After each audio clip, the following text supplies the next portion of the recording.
Grief നമുക്ക് ഭയങ്കര emotional connection ഉള്ള അല്ലെങ്കിൽ നമുക്ക് ലൈഫിൽ അത്ര ഇമ്പോർട്ടൻ്റ് ആണെന്ന് തോന്നുന്ന എന്തെങ്കിലും ഒരു കാര്യം നഷ്ടപ്പെടുമ്പോഴാണ് നമ്മൾ ഗ്രീഫ് എക്സ്പീരിയൻസ് ചെയ്യുന്നത്. അത് ചിലപ്പോൾ നമുക്ക് അത്രയും പ്രിയപ്പെട്ട ഒരാളാവാം, അല്ലെങ്കിൽ നമുക്ക് ഏറ്റവും വേണ്ടപ്പെട്ടിരുന്ന ഒരു റിലേഷൻഷിപ്പ് ആവാം, നമുക്ക് അത്ര ഇമ്പോർട്ടൻ്റ് ആയിരുന്ന ഒരു ജോബ് ആവാം, അല്ലെങ്കിൽ നമ്മുടെ തന്നെ ഏതെങ്കിലും ഒരു പാർട്ടാവാം. സോ നമ്മൾ പഠിച്ചിട്ടുണ്ട് ഗ്രീഫിന് 5 സ്റ്റേജസ് ഉണ്ട്.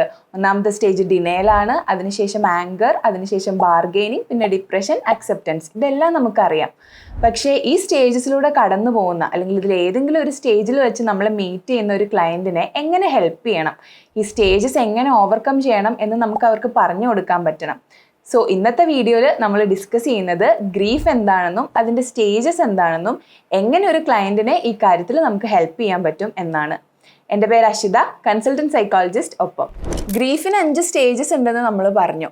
ഓൾസോ ഇത് ആദ്യമായിട്ട് പ്രപ്പോസ് ചെയ്തത് എലിസബത്ത് കൂബ്ലർ-റോസ് ആണ് in her book on death and dying. പിന്നെ നമ്മൾ മനസ്സിലാക്കേണ്ട ഒരു കാര്യമാണ്, ഈ 5 സ്റ്റേജസിൽ കറക്റ്റായിട്ട് ആ ഓർഡറിൽ തന്നെ ആയിരിക്കില്ല എല്ലാ ആൾക്കാരും കടന്നു പോകുന്നത്. It depends on the person. ചില ആൾക്കാർ ഏതെങ്കിലും ഒരു സ്റ്റേജ് സ്കിപ്പ് ചെയ്യാൻ ചാൻസ് ഉണ്ട്.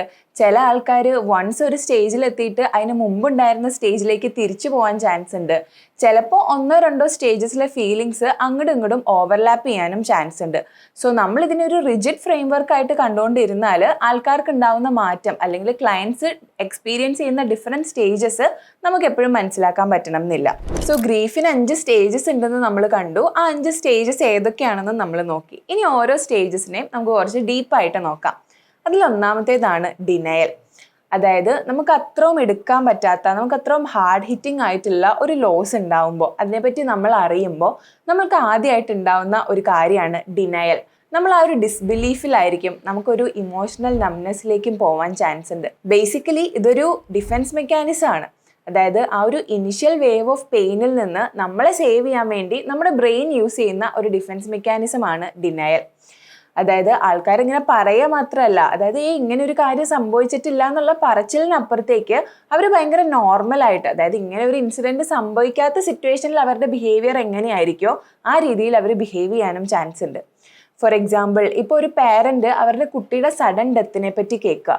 അപ്പോൾ അവരത് അക്സെപ്റ്റ് ചെയ്യാണ്ടിരിക്കുക മാത്രമല്ല, ഇപ്പോൾ സ്കൂളിലൊക്കെ പോകുന്ന ഒരു കുട്ടിയാണെങ്കിൽ നാളെ എൻ്റെ കുട്ടിക്ക് സ്കൂളിൽ പോകാനുണ്ട്, ഞാൻ ആളുടെ യൂണിഫോം അയൺ ചെയ്യട്ടെ, ഞാൻ ആൾക്ക് വേണ്ടി ലഞ്ച് പ്രിപ്പയർ ചെയ്യട്ടെ എന്നുള്ള രീതിയിൽ ആ ആക്ടിവിറ്റീസിലേക്ക് കയറാൻ വരെ ചാൻസ് ഉണ്ട്. സോ ബീങ് എ തെറപ്പിസ്റ്റ്, നിങ്ങളൊരു ക്ലയൻറ്റ് അപ്രോച്ച് ചെയ്യുന്നത് ഈ ഒരു ഡിനയൽ സ്റ്റേജിലാണെങ്കിൽ ആ ഒരു സ്റ്റേജിനെ പറ്റി നിങ്ങൾ മനസ്സിലാക്കിയിരിക്കേണ്ടതും ആ ഒരു സ്റ്റേജിലെ ഇമോഷൻസ് എങ്ങനെ കൃത്യമായിട്ട് നാവിഗേറ്റ് ചെയ്യാമെന്ന് അവർക്ക് പഠിപ്പിച്ചു കൊടുക്കേണ്ടതും വളരെ ഇമ്പോർട്ടൻ്റ് ആണ്. ഗ്രീഫിൻ്റെ രണ്ടാമത്തെ സ്റ്റേജാണ് ആങ്കർ. ഡിനയലൊക്കെ കഴിഞ്ഞ് പതുക്കെ ആ റിയാലിറ്റി ഹിറ്റ് ചെയ്ത് തുടങ്ങുന്ന സമയത്താണ് അവരുടെ ഉള്ളിലുള്ള അത്രയും ഓവർവെൽമിംഗ് ആയിട്ടുള്ള പെയിൻ അവർ ആങ്കറായിട്ട് എക്സ്പ്രസ് ചെയ്യുന്നതും അത് ആങ്കറായിട്ട് മാനിഫെസ്റ്റ് ചെയ്യുന്നതും. അവരുടെ ഉള്ളിൽ അത്രയും വേദനിക്കുന്നുണ്ടാവും, അവരുടെ ഉള്ളിൽ ഭയങ്കര ഹെൽപ്ലെസ് ആയിട്ടും ഫീൽ ചെയ്യുന്നുണ്ടാവും. പക്ഷേ എക്സ്പ്രസ് ചെയ്യാൻ ആ മൊമെൻറ്റിൽ ഏറ്റവും നല്ലത് ആങ്കർ എന്നുള്ളൊരു ഇമോഷൻ ആണെന്നായിരിക്കും അവർക്കപ്പോൾ തോന്നുന്നത്. പലപ്പോഴും ഈ ആങ്കർ അവർ എക്സ്പ്രസ് ചെയ്യുന്നത് അവരുടെ ഫാമിലി മെമ്പേഴ്സിനോടോ അല്ലെങ്കിൽ അവരെ ട്രീറ്റ് ചെയ്യുന്ന ഡോക്ടറോടോ അല്ലെങ്കിൽ തെറപ്പി എടുക്കുന്ന ആൾക്കാരാണെങ്കിൽ ആ തെറപ്പിസ്റ്റിനോടോ ഒക്കെ ആയിരിക്കും. പക്ഷെ ചില സിറ്റുവേഷൻസിൽ അവർക്ക് നഷ്ടമായിട്ടുള്ള ആ ഒരു വ്യക്തിയോടോ അല്ലെങ്കിൽ എനിക്ക് ആ നഷ്ടം പ്രിവെൻറ്റ് ചെയ്യാൻ പറ്റിയില്ലല്ലോ എന്ന തോട്ടിൽ അവരോട് തന്നെയോ ആ ഒരു ദേഷ്യം തോന്നാൻ ചാൻസ് ഉണ്ട്. ഫോർ എക്സാമ്പിൾ, പാർട്ട്ണറെ നഷ്ടപ്പെട്ടിട്ടുള്ള ഒരാളാണെങ്കിൽ എന്നെ ഇട്ടിട്ട് എൻ്റെ പാർട്ട്ണർ പോയല്ലോ, ഇനി എൻ്റെ പാർട്ട്ണർ എനിക്കില്ലല്ലോ എന്നുള്ള തോട്ടിൽ ആ പാർട്ട്ണറോട് ദേഷ്യം വരാനും, അല്ലെങ്കിൽ എനിക്ക് എൻ്റെ പാർട്ട്ണറിൻ്റെ മരണം പ്രിവെൻറ്റ് ചെയ്യാൻ പറ്റിയില്ലല്ലോ എന്നുള്ളൊരു തോട്ടിൽ അവരോട് തന്നെ ദേഷ്യം വരാനും ചാൻസ് ഉണ്ട്. സോ ഗ്രീഫിൻ്റെ മൂന്നാമത്തെ സ്റ്റേജാണ് ബാർഗെയിനിങ്. ഗ്രീഫ് ഉണ്ടായി അല്ലെങ്കിൽ എനിക്ക് ആ ഒരു ലോസ് ഉണ്ടായി എന്ന് മനസ്സിലാക്കിയതിന് ശേഷം ആ ഒരു സിറ്റുവേഷനിൽ അവർ അത്രയും ഹെൽപ്ലെസ് ആയിട്ടുള്ള ഒരു സിറ്റുവേഷനിൽ കൺട്രോൾ റീഗെയിൻ ചെയ്യാൻ വേണ്ടി അവർ യൂസ് ചെയ്യുന്ന ഒരു ഒരു സ്റ്റേജ് അല്ലെങ്കിൽ ഒരു ടെക്നിക്കാണ് ബാർഗെയിനിങ്. അതായത് അവർക്ക് ഉണ്ടാവാൻ പോകുന്ന അത്രയും സ്ട്രോങ് ആയിട്ടുള്ള ഒരു പെയിൻ ഇല്ലാണ്ടാവാൻ വേണ്ടി അവരെന്തും ചെയ്യാം, ഞാൻ ഇങ്ങനെ ചെയ്തു തരാം, ഞാൻ ഇങ്ങനെ മാറിക്കോളാം എന്നുള്ള രീതിയിലൊക്കെ പറയുന്ന ഒരു സ്റ്റേജാണ് ബാർഗെയിനിങ്. ഇപ്പോൾ ഫോർ എക്സാമ്പിൾ, റിലേഷൻഷിപ്പ് ആണ് നഷ്ടപ്പെടുന്നതെങ്കിൽ, അവർക്ക് അത്ര ഇഷ്ടമുള്ള അവരുടെ പാർട്ട്ണറാണ് അവർക്ക് നഷ്ടമാവുന്നതെന്നുണ്ടെങ്കിൽ അവർ ചിലപ്പോൾ ആ പാർട്ട്ണറോട് പറയാൻ ചാൻസ് ഉണ്ട്, നിനക്ക് എന്താ വേണ്ടേ, ഞാൻ അതുപോലെ ചെയ്തു തരാം, ഞാൻ എന്താ മാറ്റണ്ടേ, എന്തൊക്കെ കാര്യങ്ങളാണ് പുതിയതായിട്ട് കൊണ്ടുവരണ്ടേ എന്നുള്ള രീതിയിലൊക്കെ സംസാരിച്ച് നെഗോഷിയേറ്റ് ചെയ്ത് സിറ്റുവേഷൻ വീണ്ടും പഴയതുപോലെ ആക്കാനുള്ള അവരുടെ ഒരു ശ്രമമാണ് ഈ ബാർഗെയിനിങ് സ്റ്റേജിൽ നടക്കുന്നത്. ഗ്രീഫിൻ്റെ അടുത്ത സ്റ്റേജാണ് ഡിപ്രഷൻ. ഗ്രീഫിൻ്റെ സ്റ്റേജസിൽ അവർ ഏറ്റവും കൂടുതൽ ബുദ്ധിമുട്ടിക്കാൻ പോകുന്നതും പക്ഷേ അവർക്ക് ഏറ്റവും ഇമ്പോർട്ടൻ്റ് ആവാൻ പോകുന്നതും ഈ സ്റ്റേജ് തന്നെയാണ്. ഈ സ്റ്റേജിലായിരിക്കും നഷ്ടപ്പെട്ടത് എത്ര വലിയൊരു കാര്യമാണെന്നും അത് എത്ര ഇമ്പോർട്ടൻ്റ് ആയിട്ടുള്ള ഒരു കാര്യമായിരുന്നു എന്നും അവർ മനസ്സിലാക്കാൻ പോകുന്നതും അതുകൊണ്ട് തന്നെ ഭയങ്കര ഡീപ്പായിട്ടുള്ള ഒരു സാഡ്നെസ്സിലേക്കും ലോൺലിനെസ്സിലേക്കും അവരെത്തുന്നതും. ഈ സ്റ്റേജിലാണ് അവർ ആ റിയാലിറ്റിയോടൊന്ന് ഫേസ് ടു ഫേസിൽ ഇരിക്കുന്നതും അവർക്ക് ആ റിഫ്ലക്ഷൻസ് ഉണ്ടാവുന്നതും ഓൾസോ അവർ ആ സിറ്റുവേഷനെ ഒന്ന് പ്രോസസ്സ് ചെയ്യുന്നതും. പിന്നുള്ളൊരു കാര്യം എന്താണെന്ന് വെച്ചാൽ ഈ സ്റ്റേജിൽ അവർക്ക് എല്ലായിടത്തു നിന്നും കിട്ടുന്ന ഒരു ഇൻപുട്ട് അല്ലെങ്കിൽ ഒരു ഉപദേശം എന്ന് പറഞ്ഞാൽ ഹാപ്പി ആയിട്ടിരിക്കുക, നടന്നത് നടന്നു, മൂവ് ഓൺ ആവ് എന്നൊക്കെ ഉള്ള ഉപദേശങ്ങളായിരിക്കും അവർക്ക് ഫ്രണ്ട്സിൻ്റെ അടുത്തുനിന്നും ഫാമിലിയുടെ അടുത്തുനിന്നും ഒക്കെ കിട്ടുന്നത്. പക്ഷെ ആസ് എ തെറപ്പിസ്റ്റ് നമ്മൾ ചെയ്യേണ്ട കാര്യം എന്താണെന്ന് വെച്ചാൽ അവർക്ക് ഇപ്പോൾ ഉള്ള ഇമോഷൻസ് കൃത്യമായിട്ട് പ്രോസസ്സ് ചെയ്യാൻ അവരെ ഹെൽപ്പ് ചെയ്യുക, ആ ഒരു ജേർണിയിൽ ഒരു ഗൈഡായിട്ട് ആക്ട് ചെയ്യുക. ഗ്രീഫിൻ്റെ ഏറ്റവും ഫൈനൽ സ്റ്റേജാണ് അക്സെപ്റ്റൻസ്. അക്സെപ്റ്റൻസിലെത്തി എന്നതിനർത്ഥം നമ്മൾ ആ ഒരു ലോസിൽ നിന്ന് കംപ്ലീറ്റ്ലി മൂവ് ഓൺ ആയി എന്നല്ല. പക്ഷേ റിയാലിറ്റി നമ്മൾ അക്സെപ്റ്റ് ചെയ്തു. ഓൾസോ ഇനിയും എനിക്ക് ഈ ഒരു സ്റ്റേജിൽ സ്റ്റക്കായിട്ട് ഇരിക്കാൻ പറ്റില്ല, എൻ്റെ ലൈഫ് ഇനി മുമ്പോട്ട് കൊണ്ടുപോകാൻ ഞാൻ എന്തൊക്കെ കാര്യങ്ങളാണ് ചെയ്യേണ്ടത് എന്നുള്ള രീതിയിൽ നമ്മൾ ചിന്തിച്ചു തുടങ്ങുകയും ആ കാര്യങ്ങൾ നമ്മൾ ലൈഫിലേക്ക് ഇംപ്ലിമെൻ്റ് ചെയ്തു തുടങ്ങുകയും ചെയ്യുന്ന ഒരു സ്റ്റേജാണ് അക്സെപ്റ്റൻസ്. ഈ സ്റ്റേജിലായിരിക്കും നമ്മൾ റിയാലിറ്റിയോട് അല്ലെങ്കിൽ നടന്ന ആ ഒരു സിറ്റുവേഷനോട് പീസിലേക്ക് എത്തുകയും ന്യൂ നോർമൽ, അതായത് എൻ്റെ ലൈഫിൽ ഇനി നോർമലായിട്ട് നടക്കാൻ പോകുന്ന കാര്യങ്ങൾ എന്താണെന്ന് മനസ്സിലാക്കി അതുപോലെ നമ്മൾ ലൈഫ് ലീഡ് ചെയ്യുകയും ചെയ്യുന്നത്. ആസ് എ സൈക്കോളജിസ്റ്റ് എന്തുകൊണ്ടാണ് നമ്മൾ ഗ്രീഫിൻ്റെ സ്റ്റേജസ് മനസ്സിലാക്കിയിരിക്കേണ്ടത്? ഏത് രീതിയിലാണ് ഗ്രീഫിനെ പറ്റിയും ഗ്രീഫിൻ്റെ സ്റ്റേജസിനെ പറ്റിയുള്ള നോളജ് നമ്മുടെ ക്ലയൻറ്റിനെ ഹെൽപ്പ് ചെയ്യാൻ പോകുന്നത്? ഒന്നാമത്തെ കാര്യമാണ് നോർമലൈസിങ് ദ സിറ്റുവേഷൻ. പലപ്പോഴും ഗ്രീഫിൻ്റെ ഏതെങ്കിലും ഒരു സ്റ്റേജിൽ, മേ ബി ഡിനയൽ സ്റ്റേജിലൊക്കെ വരുന്ന ഒരു ക്ലയൻറ്റ് നമ്മളോട് പറയാൻ ചാൻസ് ഉണ്ട്, മാം എനിക്ക് കരയാൻ പറ്റുന്നില്ല, എനിക്ക് കരയാൻ പറ്റാത്തത് കൊണ്ട് എനിക്ക് ഭയങ്കര ഗിൽട്ട് വരിക. മേ ബി അവർക്ക് ലൈഫിൽ നിന്ന് നഷ്ടപ്പെട്ടത് അവർക്ക് അത്ര സ്നേഹമുള്ള ഒരാളെ ആയിരിക്കും, പക്ഷെ ആ ഒരു നഷ്ടത്തിൻ്റെ പേരിൽ അവർക്ക് കരയാൻ പറ്റുന്നില്ല എന്നുള്ള കാര്യത്തിലൊക്കെ നമ്മുടെ അടുത്ത് ഹെൽപ്പ് സീക്കാൻ വരുന്ന ആൾക്കാരുണ്ടാവും. ഈ സിറ്റുവേഷനിൽ നമുക്കിത് മനസ്സിലായാൽ മാത്രമേ നമുക്ക് അവർക്ക് കൃത്യമായിട്ട് പറഞ്ഞു കൊടുക്കാൻ പറ്റുള്ളൂ, നിങ്ങളിപ്പോൾ ഉള്ളത് ഡിനയൽ സ്റ്റേജിലാണ്, ഈ സ്റ്റേജിൽ ഇങ്ങനെ ഫീൽ ചെയ്യാന്നുള്ളത് വളരെ നോർമലാണ് എന്നുള്ള രീതിയിൽ ക്ലയൻസിന് പറഞ്ഞ് മനസ്സിലാക്കി കൊടുക്കാനും ക്ലയൻസിൻ്റെ ആ ഇമോഷൻസ് നാവിഗേറ്റ് ചെയ്യാൻ അവരെ ഹെൽപ്പ് ചെയ്യാനും നമുക്ക് പറ്റണമെന്നുണ്ടെങ്കിൽ നമ്മൾ തീർച്ചയായിട്ടും ഗ്രീഫിനെ പറ്റിയും ഗ്രീഫിൻ്റെ സ്റ്റേജസിനെ പറ്റിയും അറിഞ്ഞിരിക്കണം. പിന്നെയുള്ളൊരു കാര്യമാണ് ടു ഗൈഡ് വിത്തൗട്ട് ജഡ്ജ്മെൻറ്റ്. പലപ്പോഴും നമ്മളിപ്പോൾ സംസാരിച്ചതുപോലെ തന്നെ ഈ സ്റ്റേജസ് ഒന്നും തന്നെ ലീനിയർ അല്ലാത്തത് കൊണ്ട് ഡിപ്രഷൻ സ്റ്റേജിലെത്തിയ ഒരു ക്ലയൻറ്റ് തിരിച്ച് ഡിനയലിലേക്ക് വരാനോ അല്ലെങ്കിൽ ആങ്കറിലേക്ക് വരാനോ ഒക്കെ ചാൻസ് ഉണ്ട്.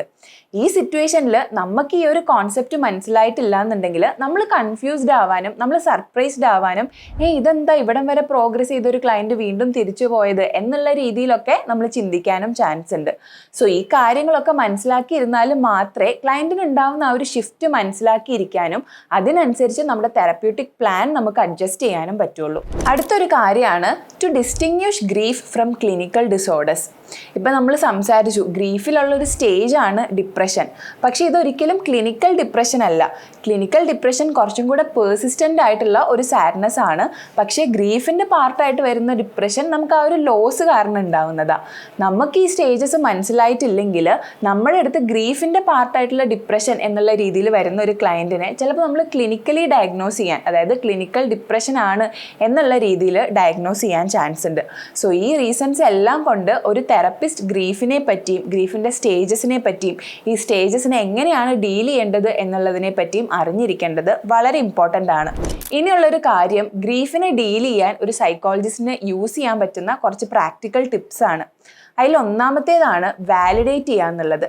പലപ്പോഴും നമ്മളൊരു ക്ലയൻറ്റിനെ അപ്രോച്ച് ചെയ്യുന്നത് ഓക്കെ ഇവരിപ്പോൾ തന്നെ ഫിക്സ് ചെയ്തേക്കാം എന്നുള്ള രീതിയിലാണ് പല തെറപ്പിസ്റ്റും ക്ലയൻറ്റിനെ അപ്രോച്ച് ചെയ്യുന്നത്. പക്ഷേ ആ ഒരു ഫിക്സ് ചെയ്യുക എന്നുള്ള മൈൻഡ് സെറ്റിൽ നിന്ന് മാറിയിട്ട് ഇവരുടെ ഫീലിങ്സിനെ വാലിഡേറ്റ് ചെയ്യുക, അതായത് ഡിനയൽ സ്റ്റേജിലിരിക്കുന്ന ഒരു ക്ലയൻറ്റിന് കരയാൻ പറ്റുന്നില്ല എന്ന് പറയുമ്പോൾ ആ ഫീലിങ്സിനെ വാലിഡേറ്റ് ചെയ്യുക. അല്ലെങ്കിൽ ആങ്കർ സ്റ്റേജിലിരിക്കുന്ന ഒരു ക്ലയൻറ്റ് എല്ലാവരോടും ഭയങ്കരമായിട്ട് ബേസ്റ്റ് ഔട്ട് ചെയ്യുമ്പോൾ അതിനെ വാലിഡേറ്റ് ചെയ്യുക. ഇതാണ് ഒരു തെറപ്പിസ്റ്റിൻ്റെ റോൾ. അടുത്തൊരു കാര്യമാണ് അവരുടെ ഇമോഷൻസ് എക്സ്പ്രസ് ചെയ്യാൻ അവരെ എൻകറേജ് ചെയ്യുക. പലപ്പോഴും ഈ ആങ്കർ ആയിക്കോട്ടെ ഡിനയൽ ആയിക്കോട്ടെ അവരുടെ ഫ്രണ്ട്സിൻ്റെയും ഫാമിലിയുടെയും ഇടയിൽ അവർക്കത് എക്സ്പ്രസ് ചെയ്യാൻ പറ്റുന്നുണ്ടാവില്ല. പക്ഷേ when they come for therapy അവിടെ അവരതിനെ എൻകറേജ് ചെയ്യപ്പെടണം. ആസ് എ തെറപ്പിസ്റ്റ് നമ്മൾ ആ ഇമോഷൻസ് എക്സ്പ്രസ് ചെയ്യാനുള്ള സ്പേസ് അവർക്ക് ഉണ്ടാക്കി കൊടുക്കണം. പിന്നെ നമുക്ക് ഇംപ്ലിമെൻറ്റ് ചെയ്യാൻ പറ്റുന്ന ഒരു കാര്യമാണ് മൈൻഡ്ഫുൾനെസ് ആൻഡ് ഗ്രൗണ്ടിങ്. ഭയങ്കര ഇൻറ്റൻസ് ആയിട്ടുള്ള ഇമോഷൻസിലൂടെ കടന്നു പോകുന്ന ഒരു ക്ലയൻ്റ് ആണ്, അവർക്കത് തീരെ മാനേജ് ചെയ്യാൻ പറ്റുന്നില്ല എന്നുള്ളൊരു സ്റ്റേജിലാണെങ്കിൽ അവർ നമുക്ക് മൈൻഡ്ഫുൾനെസ് പഠിപ്പിച്ചു കൊടുക്കാനും, അതായത് പ്രസൻറ്റിൽ അവെയർ ആവുന്നത് എങ്ങനെ ഇമോഷൻസ് പ്രോസസ്സ് ചെയ്യാൻ ഹെൽപ്പ് ചെയ്യുന്നു, അല്ലെങ്കിൽ ഗ്രൗണ്ടഡ് ആയിട്ടിരിക്കുന്നത് ഈ കാര്യങ്ങളിൽ അവരെങ്ങനെ ഹെൽപ്പ് ചെയ്യും എന്നുള്ളതെല്ലാം നമുക്ക് പഠിപ്പിച്ചു കൊടുക്കാം. പിന്നുള്ളൊരു കാര്യമാണ് റെഫറൽ.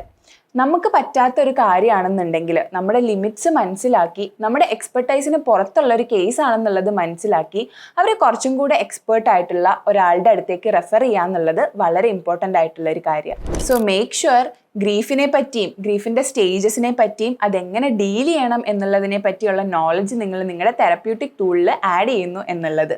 സോ ഈ വീഡിയോ ഇഷ്ടമായിട്ടുണ്ടെങ്കിൽ ഇതുപോലെയുള്ള കൂടുതൽ വീഡിയോസിന് വേണ്ടി നമ്മുടെ ചാനൽ ഒന്ന് സബ്സ്ക്രൈബ് ചെയ്യൂ. ഓൾസോ വീഡിയോ ഇഷ്ടമായിട്ടുണ്ടെങ്കിൽ ലൈക്ക് ചെയ്യുക. നിങ്ങൾക്ക് എന്തെങ്കിലും ഡൗട്ട്സോ അല്ലെങ്കിൽ തോട്ട്സോ ഉണ്ടെങ്കിൽ തീർച്ചയായിട്ടും കമൻറ്റ് ബോക്സിൽ മെൻഷൻ ചെയ്യണം. Thank you so much for watching.